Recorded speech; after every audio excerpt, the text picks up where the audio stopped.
What's going on, you heathens? Today, we have an exciting video for you because I remember him talking about wanting to make this video for a while. It's about Electrician, his video on Simo Häyhä or the White Death. I don't remember. I don't know exactly how to pronounce his name, but I do remember him talking about wanting to make this video for a while. And I saw he finally uploaded it, so let's jump in. I've been making YouTube videos for about 3 years now, and this is probably the most requested video ever. Yeah. Today we're talking about the deadliest I know, I sniper like of all it. time, I love Simo this story. Häyhä, aka the White Death. The Finnish have a cultural concept known as Sisu, and if you look at it at a glance, it can be easily confused with like tenacity or grit, but it's more than that. Sisu isn't just your ability to grit your teeth and push through adversity. Sisu is the personality trait that allows somebody to intentionally and stoically allow themselves to be immersed with adversity until they either become immune to it or become the adversity themselves. And in That's a really cool 1939, concept. A 33-year-old, 5-foot-tall Finnish farmer named Simo found himself on the battlefield defending his home, outnumbered 100 to 1, surrounded by death on all sides. Rather than succumb to it, he became death itself. Nicholas, what is this? That's the new CMMG BR4. Full When did you badass. get it? I've had it. Nice recovery. No, I would have remembered something like this. Okay, fine. I just got it, but I had to because it's the only one they Cerakoted to look like a Busch Light can. So you got a new toy. What do I get? I mean, what do you want? I don't know. I'll do some shopping and It's pretty sexy. I'll let you know. So have fun with the ad. Mayday! Mayday!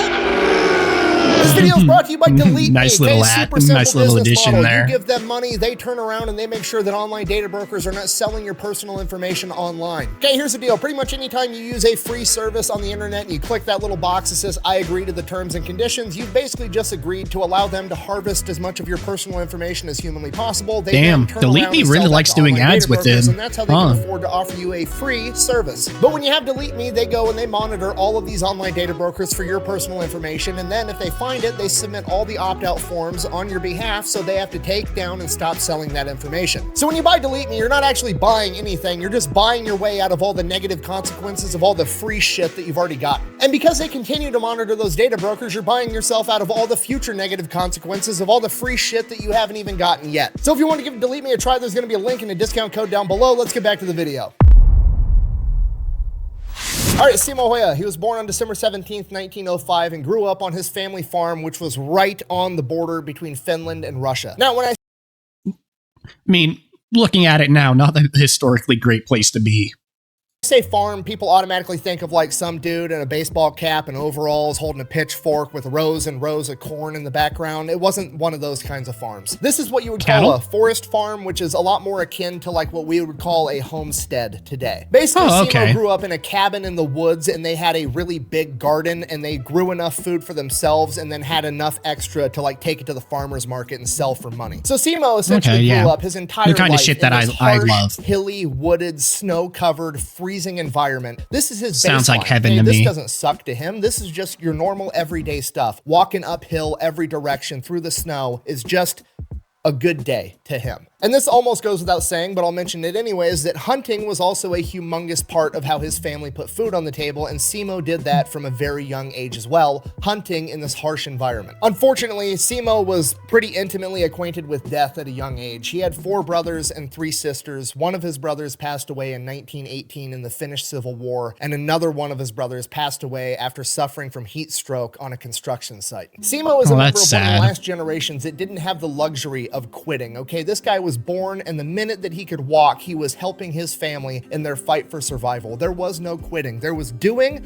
or there was dying. And if you're not picking up what I'm putting down, the point I need you to get from this is Simo's a small guy. He's only 5 foot tall. He's 110 pounds, but he literally doesn't know what quitting is. Things Damn, I didn't realize he was that short. Circumstances is just a Tuesday to him. It just doesn't even register that it's just who he is. That's just what he does. He's literally just happy. Fucking badass. At the age of 17, following in his older brother's footsteps, Simo joins the Finnish Civil Guard, which is equivalent to like the American National Guard. Essentially, they train on weekends and they'll train a couple weeks a year, being ready in case they need to be called up by their country. But the rest of the time, he's just going back, being a farmer. As a member of the Civil Pretty Guard, cool. he has issued one of the most iconic military service rifles of all time, the Mosin Nagant, a bolt-action rifle. God, I He's fucking also love the issued a small Mosin. amount of ammunition to train with, but because My of brother budgetary bought one. restrictions, Fucking they love decided it. it'd be more efficient to just issue all of the Civil Guard members the materials they needed to load their own ammunition. So Simo was also manufacturing his own ammo. During his time in the That's Civil Guard, he kinda received cool. awards for his excellent skiing capabilities as well as his physical conditioning. He is not a big man, but the dude is the Energizer Bunny. He can just go forever. In addition to that, he also immediately becomes well known for being an excellent marksman. Before he received any formal shooting training from the military, he entered a regional shooting competition where they had to shoot a target 100 times from 300 meters with iron sights, and he had 93 out of 100 hits. God, is it just like a prerequisite to be a badass during World War II? You had to enter into a fucking marksmanship competition and win? Like, that's what I'm getting from these fucking videos, is that if you want to be a badass, you gotta get into a marksmanship program and win. He won a ton of shooting competitions inside of the Finnish military, not just with his Mosin, but also with the Suomi M31 submachine gun. He very quickly qualified for the title of master shooter within the Finnish military, and it is said that he was able to estimate range within the accuracy of 1 meter up to 150 meters away. Okay, that's literally a superhuman ability. That's You could pretty just point fucking to something cool. off in the distance, and Simo could eyeball it and be like, it's like 89 meters away. So that's his superpower in the Offenders. What's his drawback to it? For those of you who actually watch the Unsubscribed podcast, but what would his detriment be?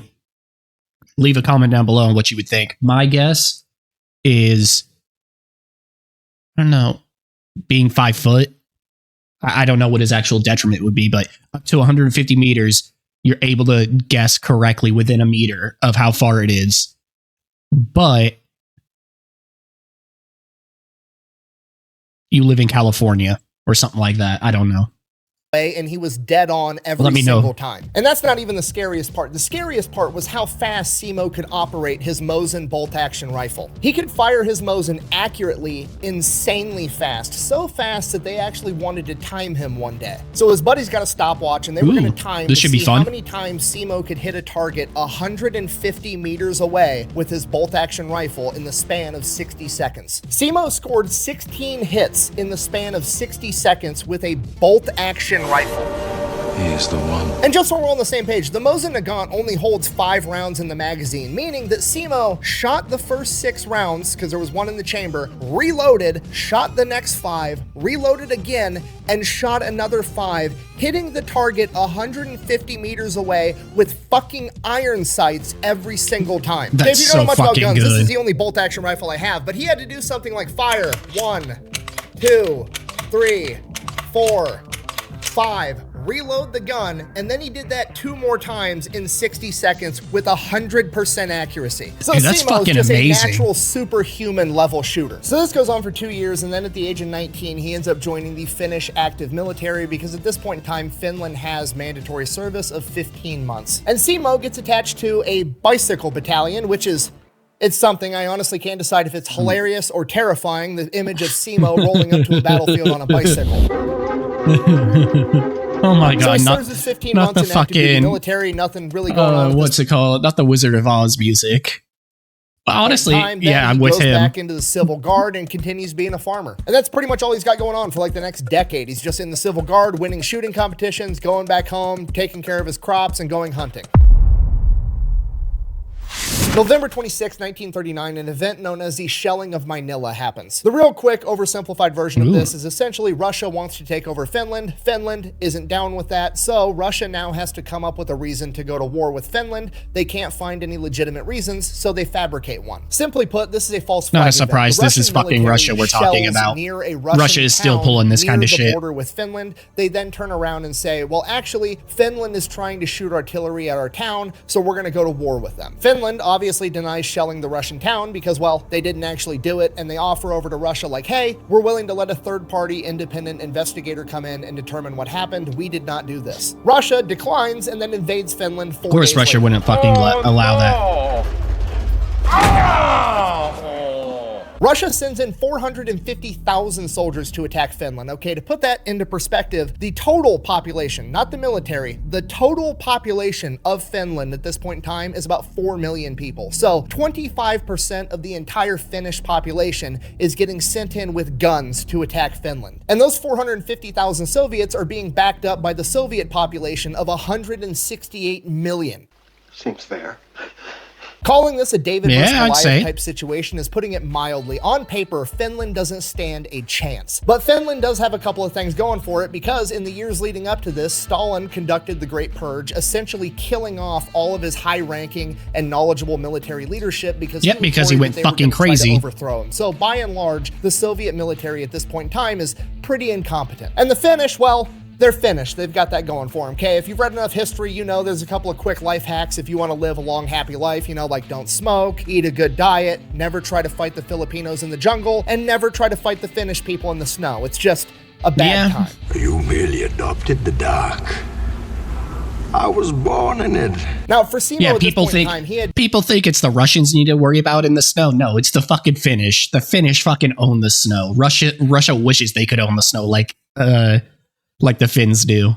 Just last year in 1938 gotten formal sniper training from the Finnish military. Not that he really needed it, but he does have that title now. And when the Russians attacked, Simo was actually out in the field doing a training mission with the civil guard, so he didn't find out the Russians attacked until the day after, when he was immediately activated and put into duty. So he gets orders, reports to the front line, and his new company commander is a man by the name of Arne Juutilainen, aka the Terror of Morocco. And this man, much like hell of a Simo, name is a and complete nickname. and absolute gangster, but instead of being a sniper like Simo is, he's a leader. He's leading men into battle that are going in heavily outnumbered. We're talking like 100 guys versus 5,000 men on the Kola front where they're fighting. So Juutilainen's signature move, embracing Sisu and having no fear, would go out on the front lines in the middle of battle and sit in a rocking chair with gunfire and explosions going off, giving orders to his men to show them that they didn't have anything to fear. And Simo is Fucking now taking orders from this guy. Okay, shit's about to get real.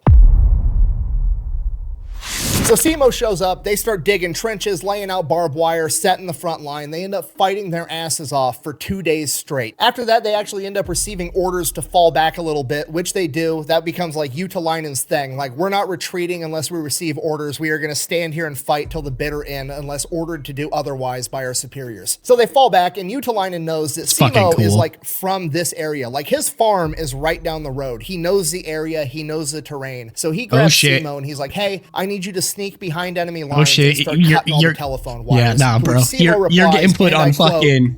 I'll try my best. And Simo's best is absolutely enough. He sneaks behind... You have this dude. I'll try my best means it gets done. But not just that. It's, this is my area. And you just basically let him off the leash to go fuck with the enemy.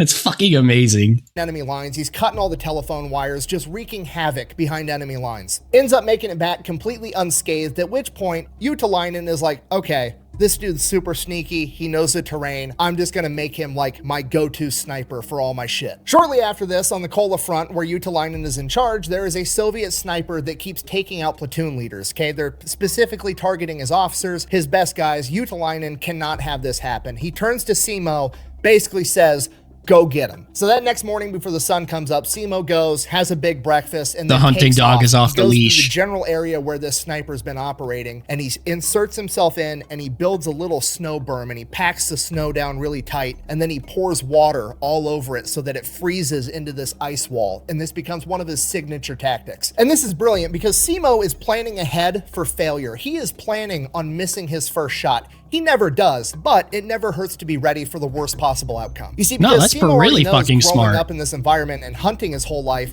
that the first time you fire that bullet, snow is going to kick up all around you into a giant cloud. And if the other enemy sniper doesn't know where you are, they're going to know now. So Simo, thinking 10 steps ahead, goes and eliminates the snow factor. He turns all the snow around him into ice so that there's nothing to kick up at all. And then he just lays there still all day long, not moving. He's constantly putting ice and snow into his mouth so that his breath doesn't create fog, so that there's no way of possibly seeing this guy. And he waits all day long, and soon enough the sun starts going down. And as the sun is going down behind Simo, he ends up catching a glint off the enemy sniper's scope, but He's not in a hurry, so he waits. So now he knows where the enemy sniper is, but he's patient, and he just keeps waiting, and he keeps waiting, and the sun keeps going further and further down, and it's getting darker and darker, and soon we're at the point where there's gonna be nothing but starlight in 15 minutes. And at that point, the Soviet sniper just stands the fuck up out of nowhere, like it was the bell just rang and it's lunchtime at the factory. Jesus, he just gets 9 to 5, it's 5 o'clock, my shift is over, I'm going. Back to camp, and Simo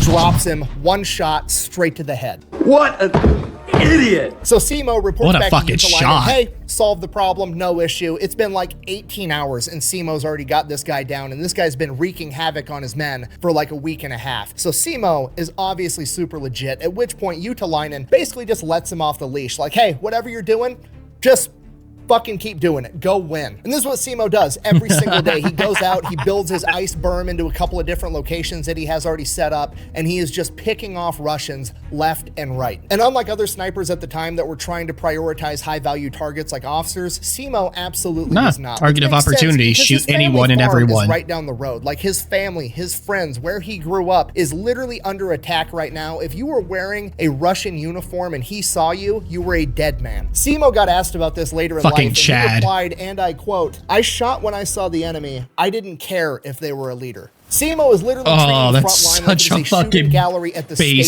fair. There are multiple days where he is logging between 10 and 20 confirmed kills. So at this point, Simo starts to get a ton of notoriety within the Finnish military, and it gets to the point where whenever there's a problem, it doesn't matter if it's a forward observer that's shooting accurate artillery. You got a problem? Send in Simo. Sniper anywhere on the front line. They would send for Simo, and they would pick him up, escort him to that part of the front line, and he would go handle the problem. And the best part about this is you got to remember, this is Finland in December in 1935. So when they send for Simo, they're sending a reindeer-guided fucking sleigh to pick him up and escort him to wherever there's a problem. Old Saint Nick is going to come pick your ass up. He's like the shitty inverse of Santa Claus, except instead of leaving a lump of coal in your stocking, he's going to put a piece of lead in your fucking forehead. No, wait. Krampus. He's like Krampus.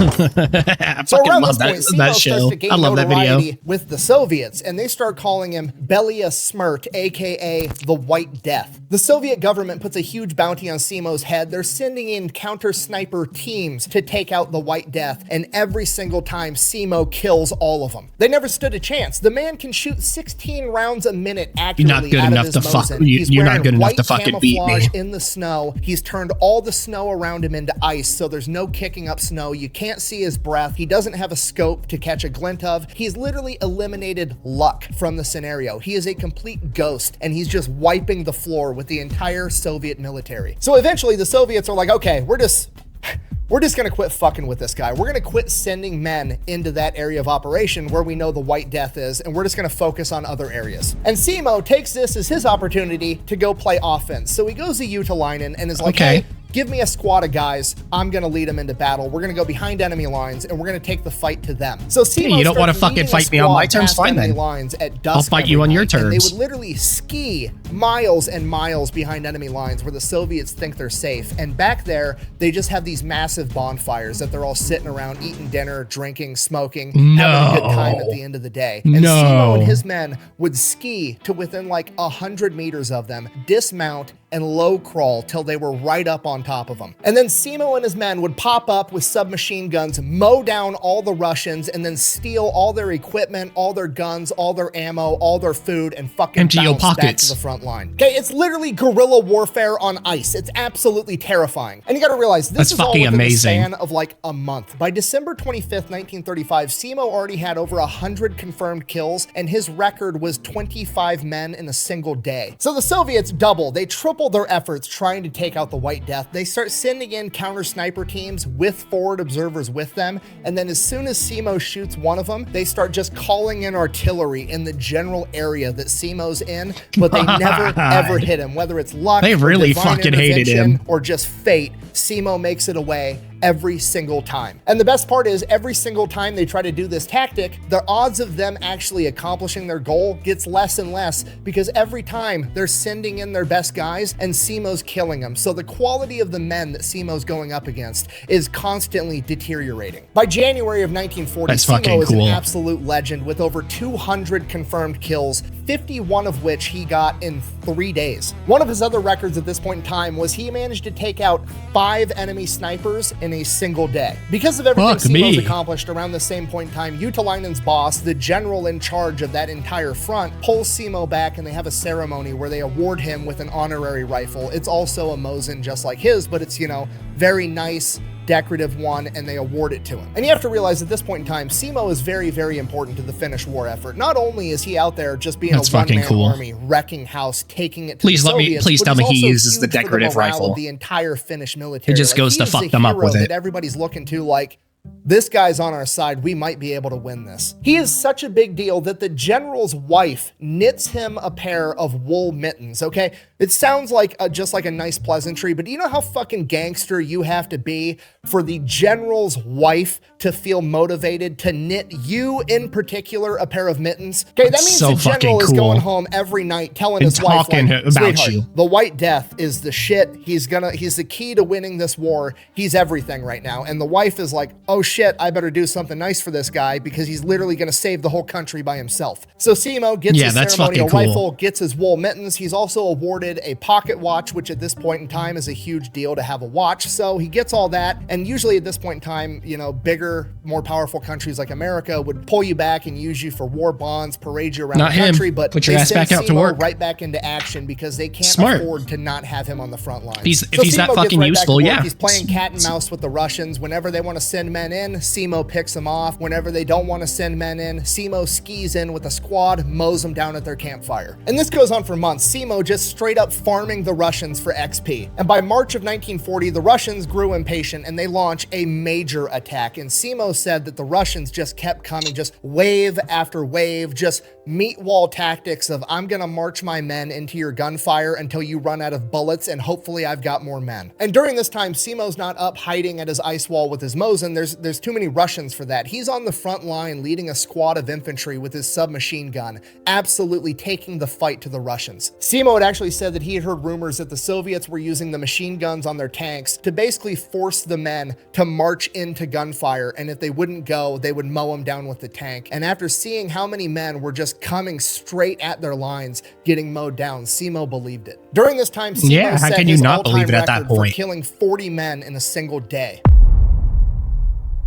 Simo continues to lead his squad into battle until on March 6th at 2 p.m. when he feels what he describes as a suppressed bang inside of his mouth. He then said that he immediately felt his mouth was full of bone fragments and blood before losing consciousness. Simo doesn't know this yet, but he has just been shot in the face with an exploding bullet, which has actually been a war crime since the 1800s, but you know, hey, so is launching a false flag event to invade Finland to begin with, so why stop at one? Simo is then scooped off the front lines and taken back to an aid station. The fact that he knows that he can describe how that feels. The act of medics basically sorting out all of their patients to, you know, the people that need to make it to the hospital right now on the next truck to have a chance at surviving, the people that can, you know, lay here for a couple of hours and they'll probably be fine, walking wounded, and the final category, expectant, which basically means they're dead or they're going to die before they make it to the hospital, and we're not going to waste the space on the next truck. He is literally thrown into a pile of other dead Finnish soldiers. We don't know how much time passes, but eventually somebody ends up seeing Simo's foot moving in this, what is now a mass grave. They then end up getting Simo out, they get him to the hospital, and he is in a coma for the next 7 days. Dude is too fucking angry to die. Hospital on March 13th, 1940, the very same day the Soviets sign a peace treaty with Finland, effectively ending